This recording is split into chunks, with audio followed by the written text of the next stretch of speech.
ఓం శ్రీ మాత్రే నమః. అందరికీ నమస్తే అండి.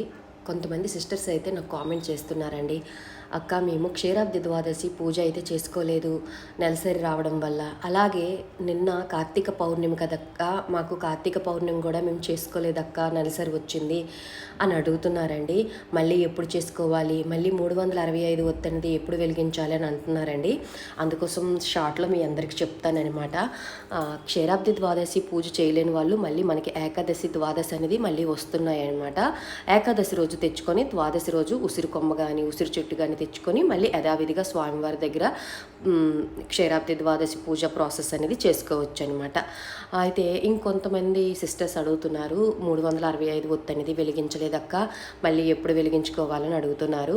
365 ఒత్తు అనేది మనకి కార్తీక సోమవారాలకి చాలా ప్రాధాన్యత ఉందండి. మీరు పౌర్ణమి రోజు వెలిగించకపోతే మళ్ళీ కార్తీక సోమవారం అనమాట మనకి 2 సోమవారాలు మిగిలి ఉన్నాయి. ఆ 2 సోమవారాలు చక్కగా మనము ఉదయాన్నే లేచి కృత్రికా నక్షత్రాలు ఉండేటప్పుడే మనం దీపారాధన ఇంటి దగ్గర తులసికోట దగ్గర చేసుకోవచ్చు 365 ఒత్తు అనేది. లేదంటే టెంపుల్లో కూడా చేసుకోవచ్చు సూర్యోదయానికి ముందే. లేదు మాకు సూర్యోదయానికి ముందే మాకు అవ్వదు అంటే ప్రదోష వేళలో స్వామివారికి చాలా ఇష్టము 6 నుంచి 6:30 లోపు సాయంత్రం అయితే గుడిలో కానీ తులసికోట దగ్గర కానీ 365 ఒత్తు అనేది వెలిగించుకోవచ్చు ఫ్రెండ్స్. ఓకేనా. ఆ తర్వాత కొంతమంది సిస్టర్స్ నిన్న ఒక వీడియో పెట్టాను హారతుల కోసం. నాగహారతి, అలాగే నంది హారతి, బిల్వపత్ర హారతి స్వామివారికి చాలా ఇష్టం అండి. ఎటువంటి సమస్యలైనా సరే ఈ హారతులు ఇస్తే మనకి ఆర్థికంగా చాలా వరకు స్థిరపడతాము. దీపోత్సవంకి వెళ్ళిన వాళ్ళకి ఈ ఐడియా ఉంటుందన్నమాట, అక్కడ ఇస్తారనమాట.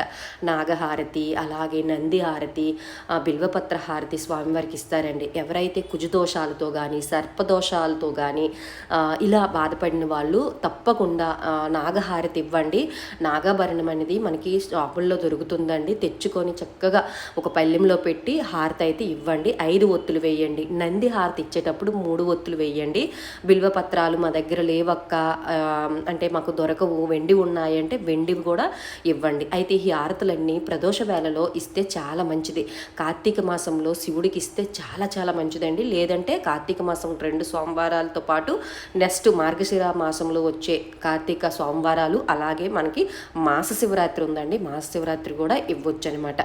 పెద్ద వీడియో చేశాను, పైన లింక్ ఇస్తాను, క్లిక్ చేయండి, ఓపెన్ అవుతుంది వీడియో. అలాగే చెప్పడం మర్చిపోయానండి, నందిహారతి ఇచ్చేటప్పుడు మాత్రము 5 నుంచి 5:30 లోపు ఇవ్వండి. 6 నుంచి 6 తర్వాత ఇవ్వద్దు. ఎందుకంటే ప్రతిరోజు పార్వతీ పరమేశ్వరులు నంది కొమ్ముల మధ్య నుంచి నాట్యం చేస్తారని మనకి పురాణం చెప్తుంది. అందుకే ఆ నాట్యం భంగం కలుగుతుంది కాబట్టి మీరు ముందే 6 ముందే ఇచ్చేయండి నందిహారతి.